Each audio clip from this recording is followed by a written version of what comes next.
ఈ మధ్య కాలంలో చాలా మంది నరాలకు సంబంధించిన సమస్యలతో బాధపడుతున్నారు. అలాంటి సమస్యల్లో ఒకటి వెరికోస్ వెయిన్స్.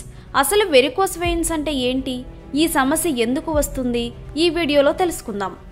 కాలి రక్తనాళాల్లో ఏవైనా అడ్డంకులు ఏర్పడడం, మోకాలి కింద ఉండే రక్తనాళాలు దెబ్బతినడం, రక్తనాళాల్లో రక్తాన్ని కిందికి పోకుండా నిలిపే కవాటాలు బలహీనమవ్వడం వల్ల చెడు రక్తం సిరల్లో అలాగే నిలిచిపోతుంది. దీంతో అవి మెలికలు తిరిగి ఉబ్బి నీలం లేదా ఎరుపు రంగులోకి మారుతాయి. దీనిని వేరికోస్ వెయిన్స్ అంటారు. ఈ సమస్య సాధారణంగా అన్ని భాగాల్లోనూ రావచ్చు. ఈ సమస్య వల్ల సరిగ్గా నిలబడలేరు. నిలబడినప్పుడు చాలా నొప్పిగా ఉంటుంది. దీనికి చాలా కారణాలు ఉన్నాయి. ఎక్కువసేపు నిల్చుకోవడంతో పాటు గర్భం దాల్చడం, హార్మోన్ల ప్రభావం వల్ల రక్త ప్రసరణ ఆలస్యమై ఈ సమస్యకు దారితీస్తుంది.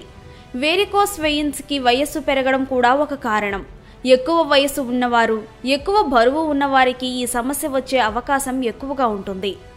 ఉద్యోగరీత్యా అదే పనిగా నిల్చుకుని ఉండేవారిలో కూడా రక్త ప్రసరణ ఆలస్యమై కాలి పిక్కల్లోని సిరల వాపు వచ్చి రంగు మారి ఉబ్బినట్లుగా ఉంటాయి. కూర్చొని నిల్చున్నప్పుడు ఈ సమస్య మరింత పెరుగుతుంది.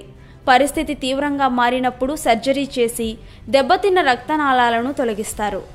దీనినే వీన్ లైగేషన్ అండ్ స్ట్రిప్పింగ్ అంటారు. ఇక ఈ సమస్య ఉన్నవారు కాళ్ల కింద ఎత్తుగా దిండు పెట్టుకుని నిద్రించాలి. సాక్సులు, పట్టీలు ధరించడం మంచిది. క్రమం తప్పకుండా వ్యాయామాలు చేయాలి. బరువును నియంత్రణలో ఉంచుకోవాలి. పీచుతో కూడిన ఆహార పదార్థాలను ఎక్కువగా తీసుకోవాలి.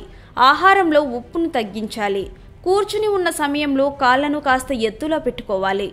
గంటల కొద్దీ అలాగే కూర్చోవడం, నిల్చోవడం చేయకుండా మధ్య మధ్యలో కాస్త నడవాలి. ఈ సమస్య నుంచి ఉపశమనం పొందేందుకు ఉత్తన్ పాదాసనం చాలా బాగా పనిచేస్తుంది. అయితే పొట్ట వద్ద, పొట్ట కింద భాగంలో సర్జరీ జరిగినా, పొత్తికడుపు కండరాలు బలహీనంగా ఉన్నా, నడుము భాగంలో ఏదైనా గాయమైనా ఈ ఆసనం వేయకూడదు.